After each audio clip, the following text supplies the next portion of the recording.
Laplace equation जो था, ऐसे तो लेप्लेस इक्वेशन को लिखा del 2 v बराबर 0।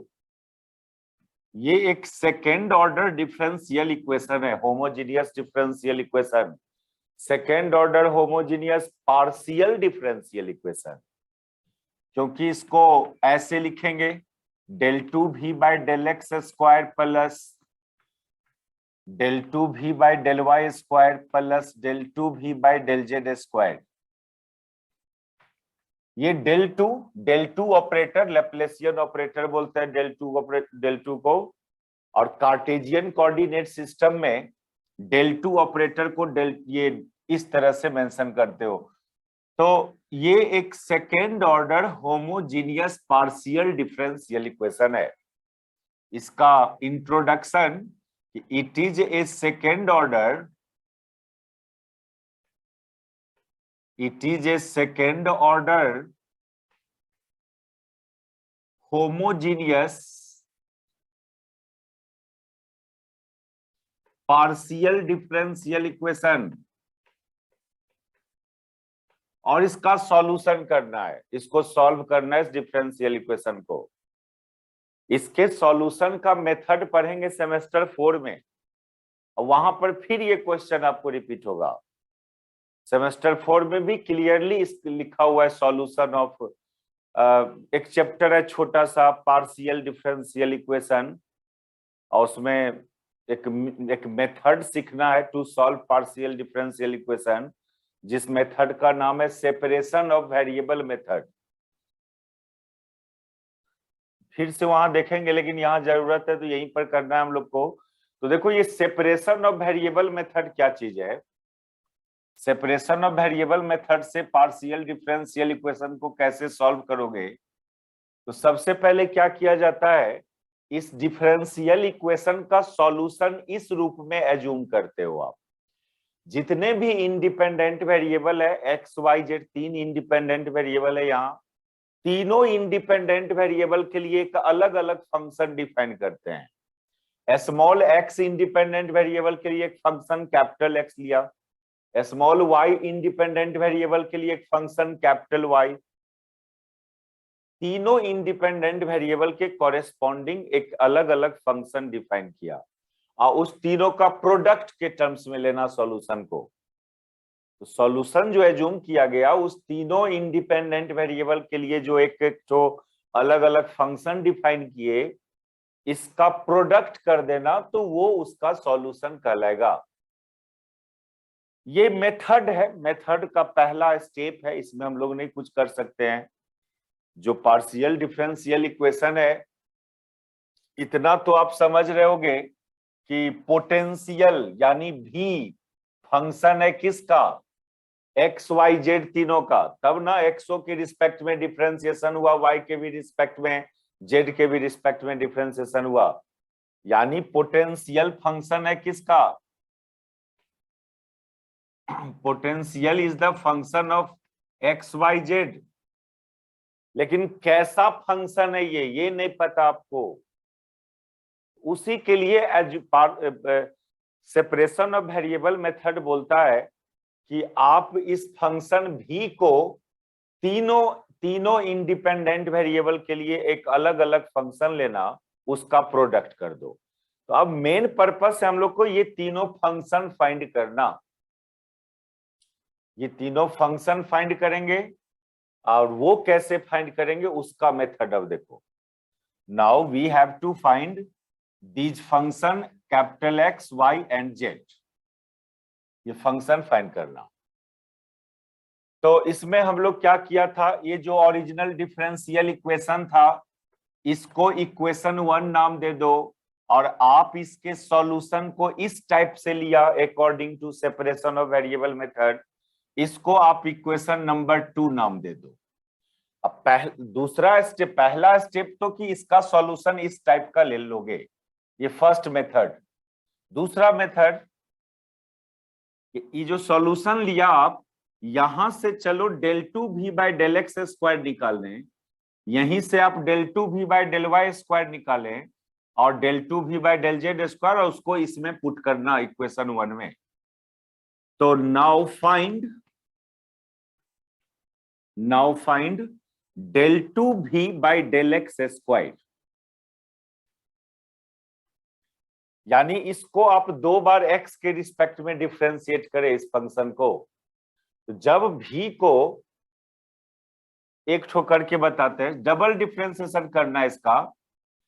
एक बार डिफरेंशिएट करते हो यदि v को, इधर क्या करोगे, इधर ये दोनों तो कांस्टेंट ना हो जाएगा, x के रिस्पेक्ट में डिफरेंशिएशन कर रहे हैं ना, x के रिस्पेक्ट में कर रहे हैं, Yes, तो sir. y और z वाला एज ए कांस्टेंट की तरह बिहेव करेगा क्या? यही रूल्स है पार्शियल डिफरेंशिएशन का। Yes. एक से ज्यादा वेरिएबल और किसी एक वेरिएबल के रिस्पेक्ट में डिफरेंशिएशन कर रहे हो तो अदर इंडिपेंडेंट वेरिएबल को तत्काल के लिए कांस्टेंट मान लिया जाता है। तो आप इसको इस दोनों को एज ए कांस्टेंट के रूप में बाहर रखना, खाली इसका डिफरेंशिएशन होगा, कैपिटल एक्स का डिफरेंशिएशन होगा। अच्छा, बार बार ऐसे लिखना जरूरी नहीं है, इसको हम कभी ऐसे भी लिख देंगे खाली एक्स। आप समझें कि कैपिटल एक्स स्मॉल एक्स का फंक्शन होगा, तो कोई जरूरी नहीं बार बार कैपिटल एक्स के ब्रैकेट में स्मॉल एक्स लिखना। ये आप समझ रहे हो कि फंक्शन कैपिटल एक्स है तो स्मॉल एक्स पर डिपेंड कर रहा होगा। ये हुआ, सॉरी एक बार किया तब ना, और यदि 2 बार किया होता है इसको del 2v by del x square, तो यहां भी del 2 आ जाता। दूसरा, सिमिलरली जब आप इसको y के रिस्पेक्ट में डिफरेंशिएशन करेंगे, तो y के रिस्पेक्ट में करेंगे तो ये दोनों एज ए कांस्टेंट बाहर आ जाएगा डिफरेंशिएशन से, x एंड z बाहर आ जाएगा। आपको डिफरेंशिएशन y का करना होगा स्मॉल y के रिस्पेक्ट में। और सिमिलरली एक ठो और, यदि इस v को z के रिस्पेक्ट में डिफरेंशिएशन करना होता तो x और y बाहर आ जाएगा डिफरेंशिएशन से, सिंपली z का differentiation with respect to z। तो हम लोग जो सॉल्यूशन एज्यूम किया according to separation of variable method, इस टाइप का सॉल्यूशन एज्यूम किया। यहां से del 2v by del x square, del 2v by del Y square, ये सब फाइंड करके चले इस सब को सब्स्टिट्यूट करने इक्वेशन 1 में, and put it in equation 1। Equation 1 में डालने चलोगे, लंबा इक्वेशन आएगा, आप पहले इसको उतारिए। क्या कर रहे हैं हम लोग, सॉल्यूशन कर रहे हैं, सॉल्यूशन ऑफ लैप्लेस इक्वेशन। ये सॉल्यूशन ऑफ लैप्लेस इक्वेशन यहां से फिर से उतारो, यहां से स्टार्ट करें आप।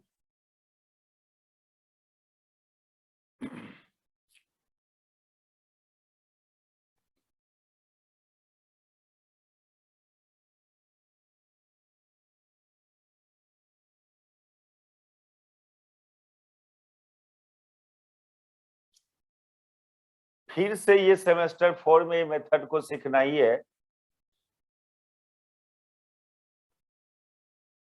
हो गया? Yes, sir. इसको इस सब को इसमें सब्स्टिट्यूट करेंगे इस इक्वेशन 1 में।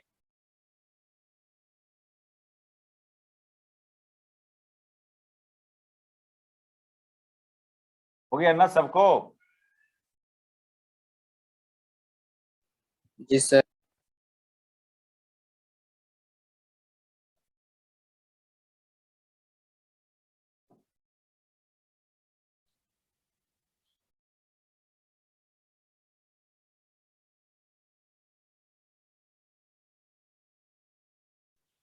देन इक्वेशन 1 बिकम्स, इक्वेशन 1 में डाल दे जाएंगे तो del 2v by del x square कितना आया था, ये आया था yz into del 2x by del x square आया था। प्लस ये कितना आया था, ये आया था ये आया था X Z into del two Y by del Y square आया था, और ये आया था plus X Y into del two Z by del Z square आया था। इस साइड तो 0 है। अब इसमें क्या करना, x into Y into Z से डिवाइड करोगे दोनों साइड, डिवाइडिंग बोथ साइड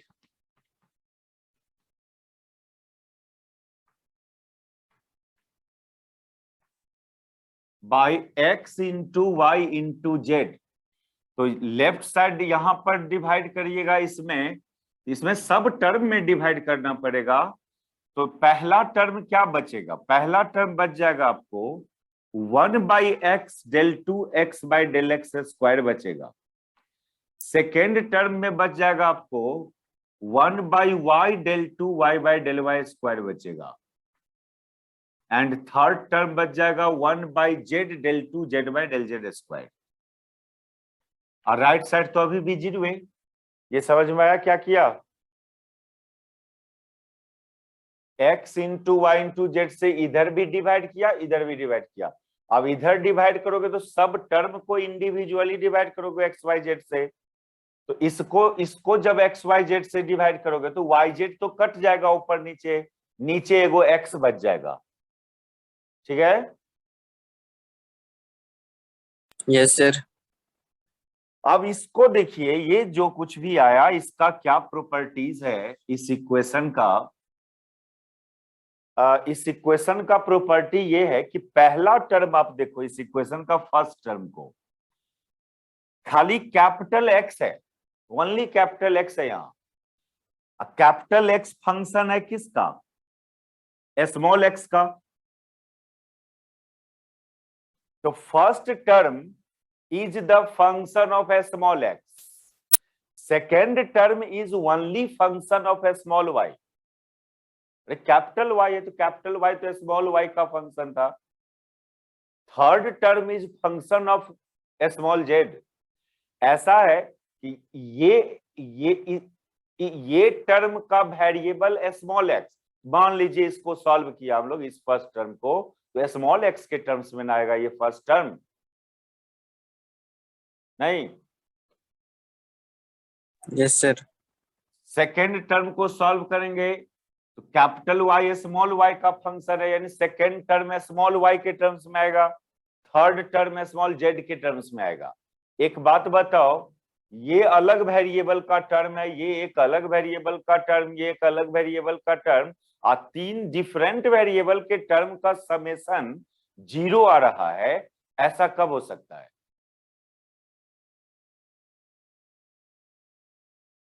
तीन डिफरेंट वेरिएबल का टर्म 0 आ रहा है, उसका समेशन, ऐसा कब होगा?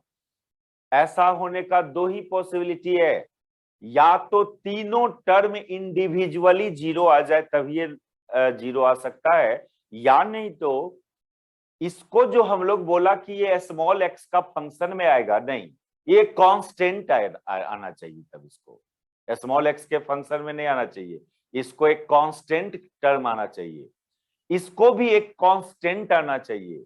जैसे ये बात समझो आप, यहां पर थोड़ा एक मैथमेटिकल टेक्निक है, उसको तीन डिफरेंट वेरिएबल का टर्म है और उसका समेशन 0 है।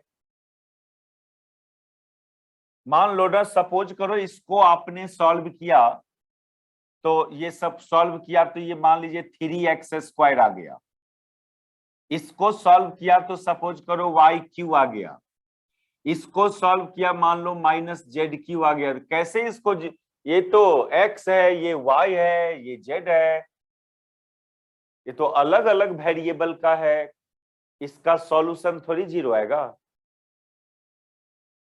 तीनों मान लो x के टर्म्स में आता तो हो सकता था समेशन 0, इट में भी पॉसिबल समेशन 0 हो जाता। मान लो कहीं 3x स्क्वायर आता, ये टर्म मान लो x स्क्वायर आता, और ये थर्ड टर्म मान लो -4x स्क्वायर आता, तो संभावना है कि ये क्या हो गया, 0 हो गया। ये भी एक्स ए के फंक्शन में आता, ये टर्म भी एक्स ए के फंक्शन में, ये भी टर्म एक्स के ही फंक्शन में। अब एक्सओ के फंक्शन में आएगा तो ऐसा नहीं कि इसमें एक्स क्यू आए, इसमें एक्स स्क्वायर आवे, इसमें एक्स आवे, फिर सॉल्व नहीं कर सकते हो आप। सबको एक्स स्क्वायर के टर्म्स में आना चाहिए, लेकिन इस तरह से आना चाहिए कि सबका समेशन 0।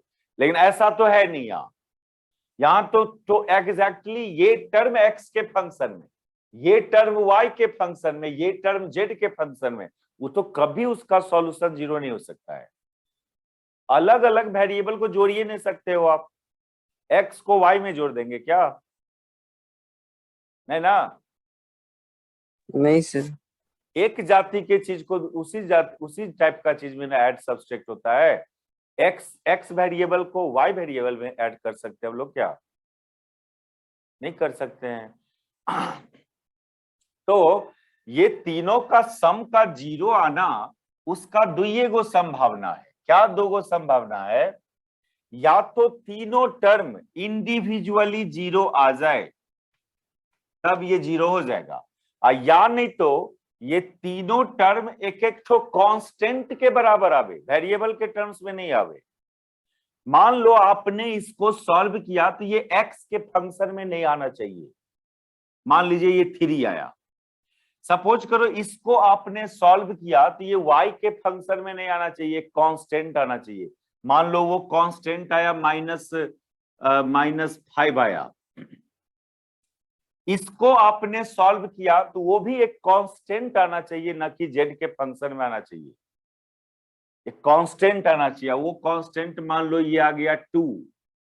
तो देखो या तो तीनों 0 होगा तब 0 हुआ, या क्या हुआ कि तीनों एक एक ठो कांस्टेंट के बराबर आया, इस कांस्टेंट को सॉल्व करते हैं तो ये 0 हो जा रहा है। ठीक है, ऐसा नहीं होना चाहिए। यदि ये एक्स के फंक्शन में आ गया, ये वाई के फंक्शन में आ गया, ये जेड के फंक्शन में आ गया, कभी इसको सॉल्व करेंगे तो 0 नहीं आएगा। समझ में आया बात क्या हुआ यहाँ पर? तीन अलग अलग वेरिएबल का सम 0 तभी संभव है जब तीनों टर्म या तो इंडिविजुअली 0 के बराबर आ जाए, या तीनों टर्म वेरिएबल से इंडिपेंडेंट आवे, यानी वेरिएबल नहीं आवे। दिख रहा है ये कि एक्स का फंक्शन में आना चाहिए, लेकिन ये जरूरी है कि इसको सॉल्व करेंगे तो एक्स के टर्म्स में हो सकता है कांस्टेंटो आ सकता है। ये तो कांस्टेंट आ जाएगा तो हो सकता है तीनों का समेशन 0, तीनों यदि इंडिविजुअली कांस्टेंट के बराबर हो तो यहां पर थ्योरी ये एडॉप्ट होता है। इसको नहीं लिखना है, लिखिएगा क्या इसको? ये चलेगा, ये चलेगा, ये नहीं चलेगा। फर्स्ट टर्म ये नहीं आना चाहिए, सेकेंड टर्म को इस टाइप का नहीं आना चाहिए, यानी वेरिएबल के टर्म्स में नहीं आना चाहिए। या तो कांस्टेंट आवे तीनों टर्म, या तो तीनों टर्म 0 आवे, तब ये RHS 0 संभव है। तो इसको हम लोग लिख रहे हैं क्या? कुछ लिख लो, काट लो, क्या संभावना है। थोड़ा सा यहाँ पर हम क्या समझाना चाह रहे हैं आपको, हम मिटावे सबको। हम तो लैंग्वेज में रूल्स लिखेंगे यहाँ पर। एक तो समझाने का ये स्टाइल था। देखो आपको लिखना यहाँ पर ये था क्या,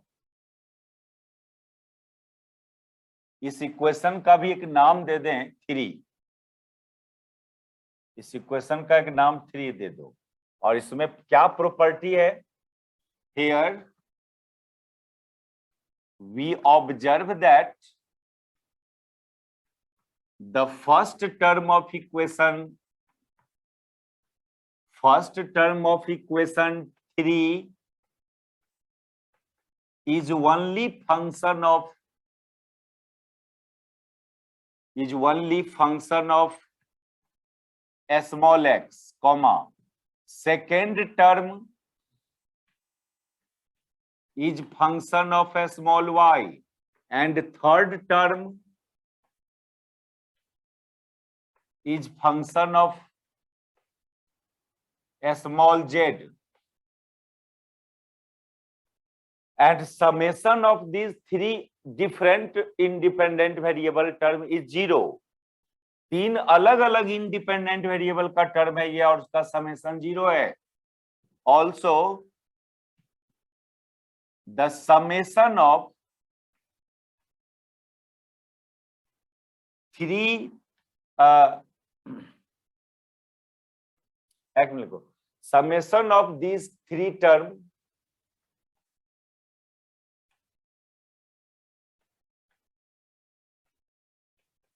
इज 0।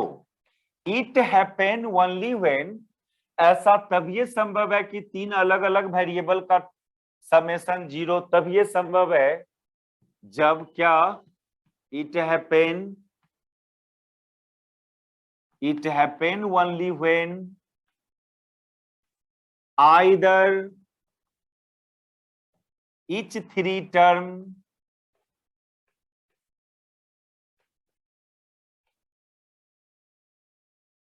either छोड़ दो, each three term will be individually equal to a constant। हमने सोचा ये बात कि ये आएगा स्मॉल एक्स के फंक्शन में आएगा ये, क्योंकि कैपिटल एक्स है और कैपिटल एक्स स्मॉल एक्स का फंक्शन में होता है। हमने ये भी गेस किया कि इसको जब सॉल्व करेंगे तो ये स्मॉल वाई में आना चाहिए, इसको स्मॉल जेड में, लेकिन X variable, Y variable and Z variable का सम कभी 0 नहीं हो सकता है। 0 तब ये संभव है जब ये एक्स में नहीं आवे, ये भी वाई में नहीं आवे, ये भी एक कांस्टेंट के बराबर आवे, ये भी एक कांस्टेंट के बराबर आ जाए, ये भी एक कांस्टेंट के बराबर आ जाए, तब ये तीनों का समेशन 0 होगा।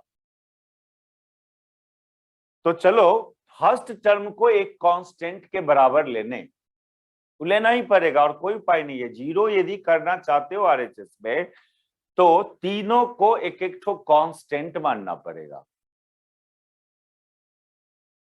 ठीक है ना, थोड़ा बहुत पता चला अब क्या बोलना चाह रहे थे यहाँ पर? जी सर। देखो तो इस तीनों टर्म को कुछ कुछ अब एक एक ठो कांस्टेंट एज्यूम करना होगा।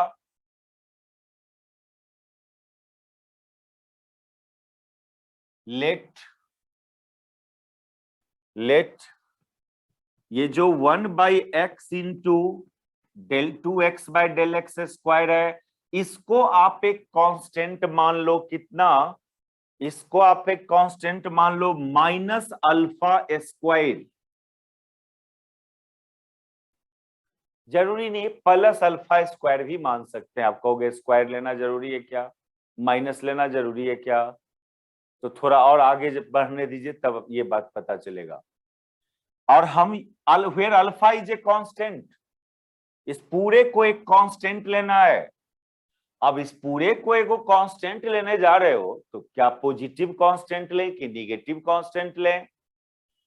सब ऑप्शन है आपके पास, जो कांस्टेंट लेना है लीजिए, पॉजिटिव कांस्टेंट या निगेटिव कांस्टेंट भी मान सकते हो। हम अभी ऐसा किया, यानी हम कैसा कांस्टेंट ले रहे होंगे बताइए तो कोई आदमी, पॉजिटिव की निगेटिव?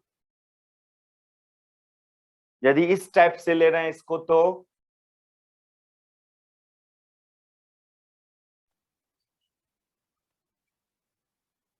ये पॉजिटिव कांस्टेंट लिया गया कि निगेटिव कांस्टेंट? दोनों हो सकते। नहीं, दोनों नहीं होगा, निगेटिव कांस्टेंट लिया गया। कैसे निगेटिव कांस्टेंट लिया गया वो सुनिए। अल्फा में बी पॉजिटिव निगेटिव, सपोज करो अल्फा में बी पॉजिटिव और निगेटिव, लेकिन बताओ अल्फा पर स्क्वायर कर दिया तो पॉजिटिव होगा ऑलवेज। निगेटिव चीज का स्क्वायर हो या पॉजिटिव चीज का स्क्वायर हो, ऑलवेज क्या देता है? वो पॉजिटिव ना। अल्फा में भी पॉजिटिव निगेटिव, लेकिन अल्फा स्क्वायर क्या? पॉजिटिव। पॉजिटिव। इवन पावर आ जाएगा तो पॉजिटिव हो जाएगा वो। इसके पीछे माइनस लगा दिए हो तो क्या बताओ क्या हो गया? ये लेकिन निगेटिव कांस्टेंट लिया ना। तो दोनों नहीं होगा, माइनस अल्फा स्क्वायर टाइप से ले रहे हैं आप, यानी आप एक निगेटिव कांस्टेंट ले रहे हैं। अगला जो था कौन, वो 1/y square, 1/y del 2y by del y square, इसको हम लोग मान लें माइनस बीटा स्क्वायर मान लें, तो क्लियरली ये भी एक निगेटिव कांस्टेंट ही लिया गया इस सेकेंड टर्म को। तो थर्ड टर्म है ना, third term 1/z del 2 z by del z square, इसको मजबूरी है कि आपको पॉजिटिव कांस्टेंट ही लेना पड़ेगा, मजबूरी है। अरे दूगो निगेटिव है, दूगो को निगेटिव लिया तो तीसरा को पॉजिटिव लेंगे तब ना तीनों का समेशन 0 हो सकता है, और तीनों निगेटिव ले लेंगे तो कहां से समेशन 0 आएगा? नहीं समझे? Yes sir. चलो उल्टा भी कर सकते हो, इस दोनों को ही पॉजिटिव लोगे तो इसको निगेटिव लेना पड़ेगा। देखो किसी एक का साइन को अपोजिट रखना पड़ेगा आपको, यदि इस दोनों को पॉजिटिव ले रहे हैं तो इसको निगेटिव मानना पड़ेगा, कोई एक का साइन जरूर अपोजिट होना चाहिए, तब ये समेशन 0 आएगा, ये भी चलेगा। तो चलो पहले ही वाले रहने दो, माइनस माइनस प्लस, ठीक है। ये तो क्लियर हो गया ना कि ये निगेटिव कांस्टेंट है, वहां से यस सर। अल्फा के बारे Yes, में नहीं sir. जानते हम लोग, अल्फा पॉजिटिव है कि निगेटिव है नहीं पता हमको, इसलिए ना स्क्वायर लगा दिया अल्फा पर, ये तो कंफर्म हो गया कि अल्फा स्क्वायर पॉजिटिव आएगा। हम बाहर से वो माइनस डाले तो अब कंफर्म हो गया कि वो निगेटिव कांस्टेंट लिया गया है। सेकेंड टर्म को भी एक निगेटिव कांस्टेंट के बराबर लिया, थर्ड टर्म को मजबूरी है पॉजिटिव कांस्टेंट लेना। इसका उल्टा बात भी लेके चला जा सकता था, इस दोनों को पॉजिटिव इसी को निगेटिव ले लेता, या इसको पॉजिटिव इसको निगेटिव, तो सब कुछ पॉसिबिलिटी है। तो अब संभावना है कि तीनों को ऐड करेंगे तो 0 आ जाए, वो है पॉसिबिलिटी है। अब थोड़ा मैथमेटिकली यहाँ पर, अब बहुत बड़ा कंसेप्ट की बात थोड़ी है यहाँ।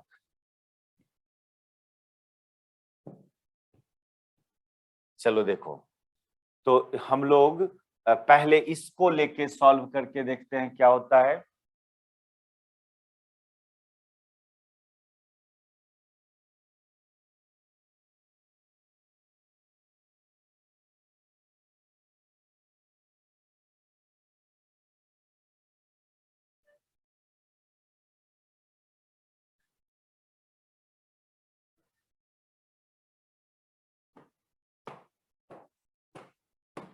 यदि फर्स्ट टर्म ले,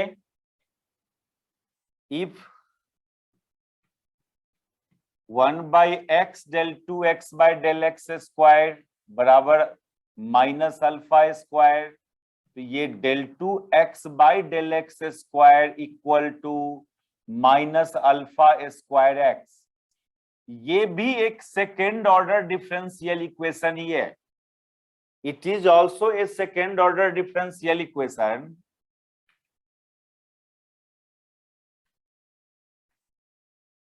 अच्छा एक बात, यहां पर ना इसको जो del 2x by del x square के टाइप से लिखे हो, पार्शियल डिफरेंशिएशन टाइप से इसको लिखे हो, इसको आप पर्सनली टोटल डिफरेंशिएशन टाइप से भी लिख सकते हो।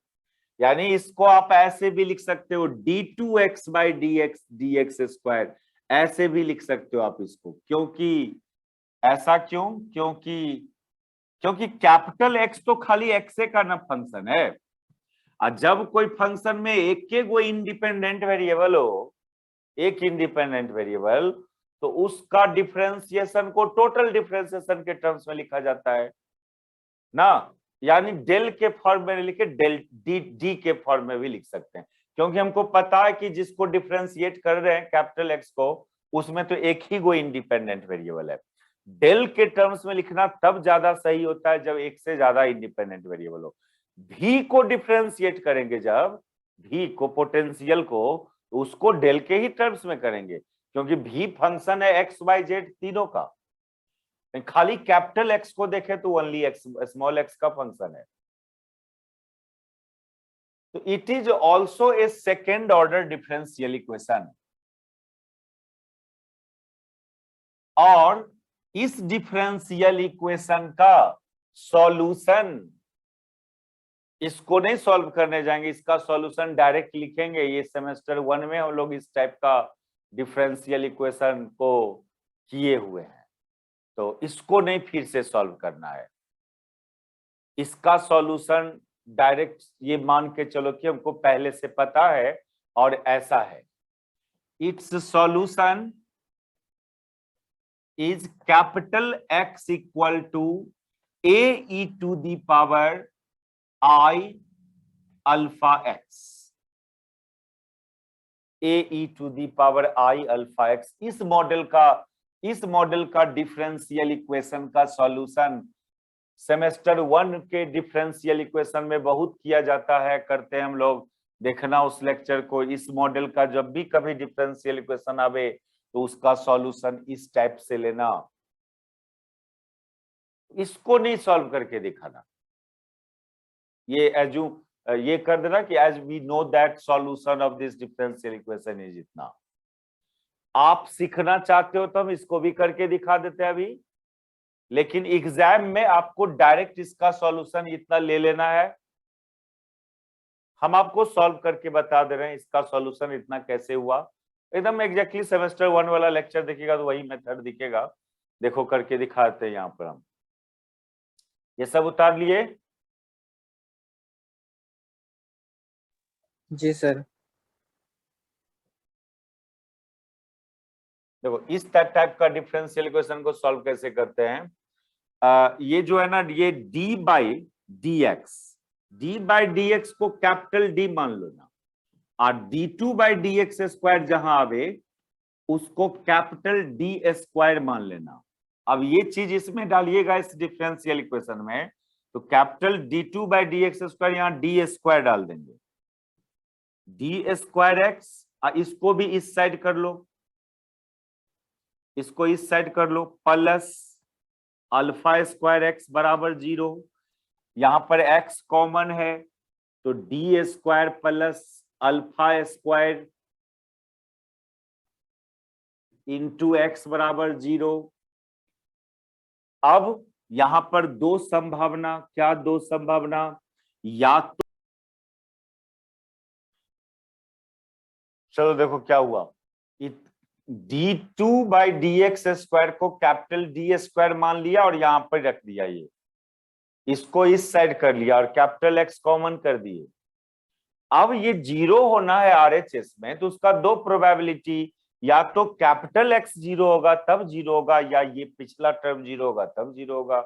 लेकिन कैपिटल एक्स को तो 0 कर नहीं सकते हो, वही तो फाइंड करना है, कैपिटल एक्स से तो फाइंड करना है, उसको तो 0 कर नहीं सकते हम लोग, कैपिटल एक्स ही तो फाइंड करना है। तो मजबूरी है कि आपको इसी को 0 मानना पड़ेगा। Capital x can not be 0, इसलिए आपको 0 किसको लेना पड़ेगा, D square plus alpha square को ही 0 मानना पड़ेगा। और ये एक क्वाड्रेटिक इक्वेशन है जिसमें d का वैल्यू क्या आएगा, एक डी स्क्वायर बराबर माइनस अल्फा स्क्वायर। ये माइनस अल्फा स्क्वायर मतलब क्या, आई स्क्वायर अल्फा स्क्वायर, आई इमेजिनरी आई स्क्वायर बराबर -1, कम्प्लेक्स नंबर वाला आई की बात कर रहे हैं हम। आई स्क्वायर माइनस माइनस की जगह आई स्क्वायर डाल दिए, तो डी बराबर क्या आया, डी बराबर प्लस माइनस आई अल्फा आया, डी बराबर प्लस माइनस आई अल्फा आया। एगो और टर्म इसमें होना था। चलो अब सुनो, अब आप एक बात क्या जानते हो कि कोई क्वाड्रेटिक इक्वेशन है, उसका 2 रूट्स आया हो, यदि किसी को 2 रूट्स आया, डी का वैल्यू आप निकाला तो एगो प्लस आई अल्फा आया और एगो माइनस आई अल्फा आया। और जब किसी क्वाड्रेटिक इक्वेशन का 2 रूट्स हो तो उस क्वाड्रेटिक इक्वेशन को रूट्स के टर्म्स में कैसे लिखते हैं?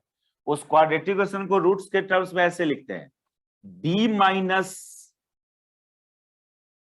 ये वाला याद करते हैं ना हम, आपको मान लीजिए ये कोई क्वाड्रेटिक इक्वेशन है, x square plus b x plus c बराबर 0।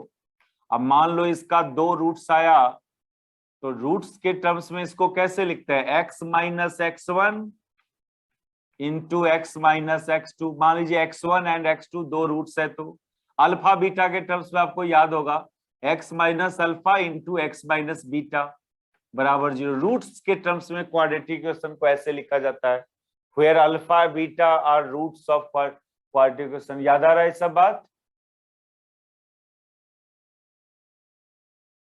Yes sir.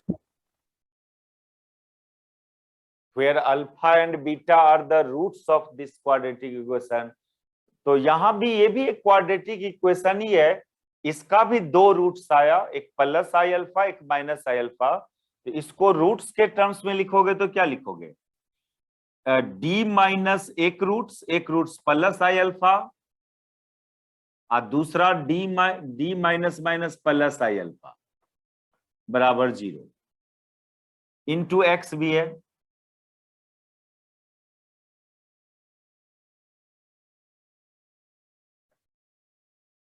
एक्स है एक्स।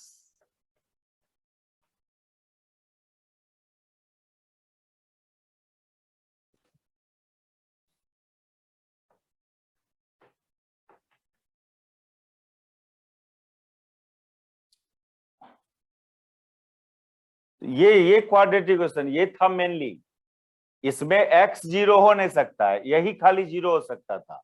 और जब इसको 0 किया तो d का 2 वैल्यू निकला, plus I alpha and minus I alpha. अब हम जानते हैं कि हमारा ये क्वाड्रेटिक इक्वेशन है, D square plus alpha square x बराबर 0। और कोई भी क्वाड्रेटिक इक्वेशन को रूट्स के टर्म्स में, जैसे अल्फा बीटा था तो x minus alpha into X minus beta, similarly D minus alpha into D minus beta. ये तो रूल्स है क्वाड्रेटिक इक्वेशन का। अब यहां पर एक बार D minus alpha into x को 0 लेके चलना है और एक बार डी प्लस आई अल्फा इंटू एक्स को 0 लेके चलना है। तो जब आप डी माइनस आई अल्फा इंटू एक्स को 0 लेके चलते हो, इसका मतलब dx माइनस dx माइनस आई अल्फा एक्स बराबर 0। और d किसकी जगह माना था? अब डाल दो, d माना था d बाई डी एक्स की जगह, d माने थे d बाई डी एक्स की जगह, और ये बराबर आई अल्फा एक्स। इसको उस साइड लेके चल गए। यहां 2 पॉसिबिलिटी, या तो d माइनस आई अल्फा इसको लो और इसको लो बराबर 0 करो। तो हम इसको और इसको लेके 0 किया तो ये इस रिजल्ट पर पहुंचे। देखिए सब सेमेस्टर 1 में इस डिफरेंशियल इक्वेशन को सॉल्व करने का यही मेथड है। थोड़ा सा और देखियो, इसको आपको करना नहीं है यहां पर, हम अभी बता दे रहा भाई वहां। तो ये बचा dx by D small x बराबर, क्योंकि कैपिटल डी देखो ना, कैपिटल डी किसकी जगह माना था? d बाई डी एक्स की जगह, वो पुट कर दिया वहां कैपिटल डी की जगह, और वो आया है आई अल्फा एक्स के बराबर। अब इसको इंटीग्रेशन करना है, तो इंटीग्रेशन करना है इसको,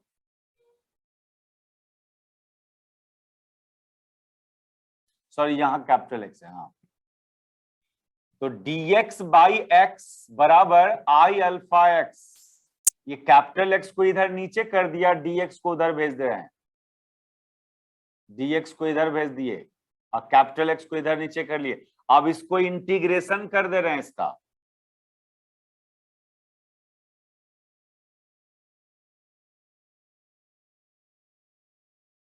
और इसको इंटीग्रेशन करोगे तो ये log x हो गया लेफ्ट साइड log x हो गया, और right side I alpha into small x. अब प्लस है कि इंटीग्रेशन कांस्टेंट भी लॉग, इंटीग्रेशनो कांस्टेंट लॉग ए के टर्म्स में लेंगे, वो लॉग ए मान लिए, लॉग ए को इस साइड कर दोगे तो log X minus log A बराबर आई अल्फा एक्स, और ये हो जाएगा log X by A, log A minus log B बराबर लॉग ए बाई बी। और लॉग का बेस क्या होता है, बेस ई होता है, लॉग का बेस स्मॉल ई, 10 बेस वाला भी लॉग होता है, लेकिन यहां पर इंटीग्रेशन से जो लॉग आता है उसका बेस ई होता है, यहां भी इसमें भी बेस ई।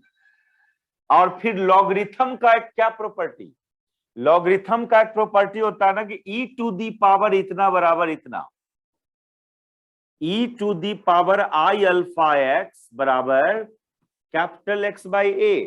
तो यहां से देखो आ गया कैपिटल एक्स बराबर कितना, a e to the power i alpha x आ गया, यही तो हम लिखा था यहां पर, यही तो हम सॉल्यूशन। लेकिन एगो और सॉल्यूशन, हमने तो अभी इतना इंटू कैपिटल एक्स को जीरो लेके चला था, पहले उतारो उतारो सबको, घेर लेना बाद में कैसे किए सॉल्यूशन, ये सब सेमेस्टर 1 में सीखते हैं, सब डिफरेंशियल इक्वेशन को सॉल्व करना। यहां पर तो डायरेक्ट मान लेना था कि ये सॉल्यूशन इतना होता है, क्या नहीं समझ में आया, इतना कंजस्टेड कम जगह में किया, नहीं समझ में आया ये बात कैसे सॉल्व हुआ ये सब? आया सर। ये मेथड है, देख लेना एक बार नोट्स देखना क्या क्या किए थे। अब सुनो, कैपिटल एक्स बराबर आया a e to the power i alpha x, नहीं इतना ही, एगो और आएगा। अभी तो आप खाली इतना इंटू कैपिटल एक्स को जीरो लेके चले हो, अब इतना इंटू कैपिटल एक्स को जीरो लेके चलो, तो जब आप वो रास्ता अपनाएंगे, यहीं से हम चेंज कर दे रहे हैं बात को, if capital D plus, similarly यहां पर मिटा लेंगे,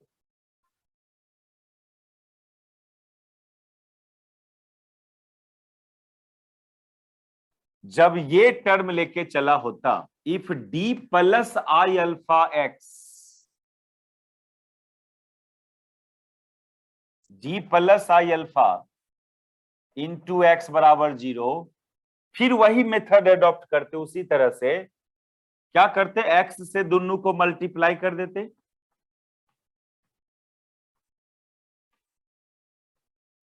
कैपिटल डी की जगह क्या पुट कर देंगे, D by D x, capital D की जगह, इसको उधर लेके चल जाओ,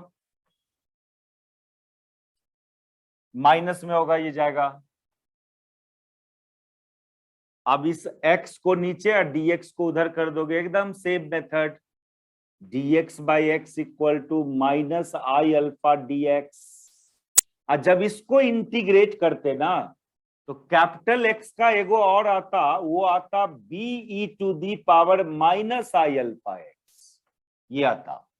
तो x का दो सॉल्यूशन आया अलग अलग, दो अलग अलग सॉल्यूशन x के लिए मिला, एक बार a E to the power plus I alpha X वाला मिला, और एक बार b E to the power minus I alpha X मिला। तो डिफरेंशियल इक्वेशन का ये प्रॉपर्टी है कि जब दो अलग अलग सॉल्यूशंस मिले तो उसका समेशन कर देना, लीनियर कॉम्बिनेशन कर देना उस दोनों सॉल्यूशन का, उसको एक जनरल सॉल्यूशन बोला जाता है। तो दोनों को जोड़ दो, दोनों सॉल्यूशंस को जोड़ दो, तो उसको बोलते हैं जनरल सॉल्यूशन।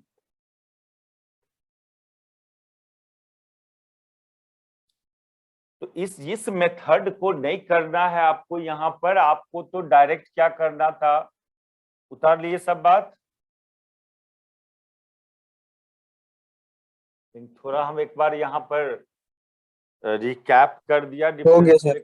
हाँ देखो, आपको ना बस ओनली रट के रखो, चाहे जैसे हो, आपको बस ये देखना था कि हमारा डिफरेंशियल इक्वेशन आया था,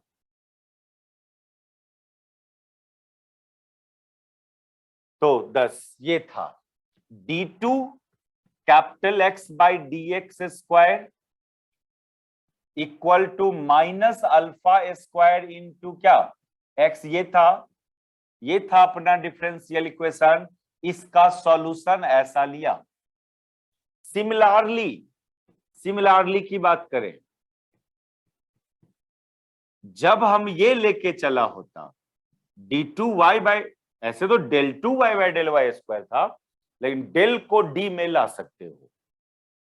जब एक इंडिपेंडेंट वेरिएबल का फंक्शन है तो डेल को डी में लिखा जा सकता है। जो माइनस बीटा स्क्वायर y था, इसको जब सॉल्व करते ना तो ये y के लिए सॉल्यूशन आता c e to the power i beta y plus d e to the power minus i beta y। एकदम सिमिलरली इसी को देख के इसको लिख दिया। यहां अल्फा स्क्वायर था तो अल्फा आ रहा था, यहाँ बीटा स्क्वायर है तो वहां बीटा। ये इसका independent variable x small x था, यहाँ पर x आ रहा था ऊपर में, यहाँ इसका इंडिपेंडेंट वेरिएबल y है। सिमिलरली एक टर्म और था कौन, d2z बाय dz स्क्वायर, ये था प्लस गामा स्क्वायर। इसका सॉल्यूशन z बराबर e to the power plus gamma Z plus E F, एक नया constant F E to the power minus gamma Z. इसमें आई नहीं रहेगा, इस दोनों में आई था, इसमें आई नहीं रहेगा पावर में। आई गामा जेड मत लिखना इसको, क्योंकि इसका जो रूट्स निकलेगा ना, वो जो मेथड आप अभी हम किए थे, अभी जो मेथड बताया था उसमें देखना d का दो वैल्यू आया था। d का कौन दो वैल्यू आया था, एक प्लस आई अल्फा एक्स आया था और एक माइनस आई अल्फा एक्स। लेकिन इसमें आपको इमेजिनरी नहीं आएगा, इसमें इमेजिनरी नहीं आएगा आपको। इसमें डी स्क्वायर बराबर गामा